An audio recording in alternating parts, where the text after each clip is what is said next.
Okay guys, nandito tayo sa DIY. Papromote ko lang sa inyo. Medyo mga mura rito yung mga WPC.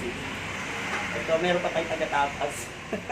Pero ito paano, syempre pa magbibigay tayo ng pamerienda kay sir. Ayan, sa DIY ng Barangay Soler. Dito tayo nakakuha ng medyo murang medyo murang WPC. Ayan o.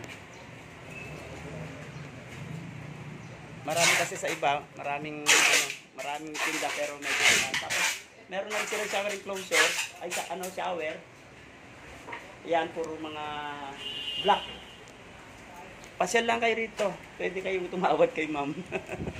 Tapos may mga lababo, ayan. Ayan. Ang mga taga-laminate at pasyal kayo, Barangay Soler, makikita nyo to. Ito si ma'am, mabait si ma'am. Sigatin kayo agad. Si ma'am.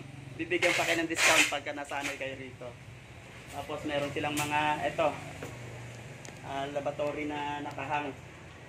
Tapos may mga bowl. Magaganda mga bowl dito. Tapos dito na rin accessories ng mga banyo natin. May mga stainless shower, ayan. Guys, pasyal lang kayo. DIY sa Barangay Soler, DIY Store. Maganda na, sulit, makakamura kayo. Kailangan lang mamasahe kayo. Ayan, thank you ma'am, binigyan ako ng discount ni ma'am. Kasi ang gaganda ng ang gaganda ng rito, ng WPC. Tsaka mga mura guys, timbre ko lang sa inyo. Ma'am, thank you ma'am, babalik ako sa inyo ma'am. Thank you guys.